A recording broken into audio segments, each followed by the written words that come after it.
Umut Karvanı Derneği, Peygamber Sevdası, Peygamber Sevgisi Vakfı ve Dava Parti diye arkadaşlarla, başkalarıyla görüştük burada.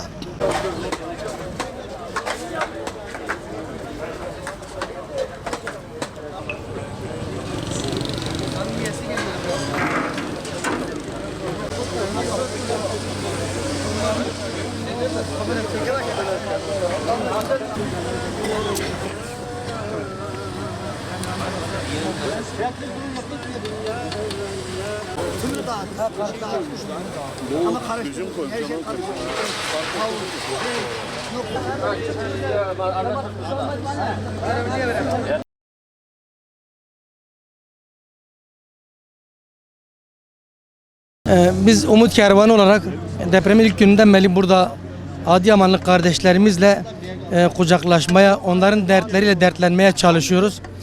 Elhamdülillah farklı yerlerden, farklı vakıflardan, farklı derneklerden gelip bizimle beraber Adıyamanlı kardeşlerimizin dertleriyle dertlenmeye çalışanlar oluyor. Allah onların yar ve yardımcıları hayırlarını kabul eylesin. Bugün de Uygur kardeşlerimiz gelmişler. Uygur pilavını yapıyorlar. Bizim yemeklerimizle beraber Adıyamanlı kardeşlerimize ikramda bulunacaklar. Biz buradayız. Yani bu yaralar sarılana kadar, kardeşlerimizin bu acısı dinene kadar biz Adıyamanlı kardeşlerimizin yanında olmaya devam edeceğiz. Doğu Türkistanlıyım. Kayseri'de yaşıyorum. Kayseri'de Davut El Kayseri Uygur Eğitim Araştırma ve Dayanışma Derneği Başkanıyım. Biz Kayseri'de 4-5 bin nüfus Uygurlar yaşıyoruz. Orada çalışıyorduk. Türkiye biz 35 milyon Doğu Türkistanlı'nın adına biz bu Türkiye'nin başına bir felaket gelirken, bir deprem gelirken biz dindaşlarımız, kardeşlerimiz, soydaşlarımız bizi Türkiye ensarlık yapıyor. Biz için kucak açıyordu. Biz Türkiye devletini, Türk kardeşlerimizi çok seviyorduk.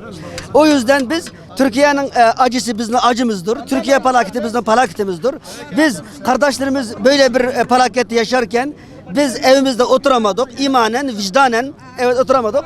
Biz Kayseri'den bir grup olarak 20 kişi burada Kahramanmaraş'a gittik, Hatay'a gittik. Bugün Adıyaman'a geldik.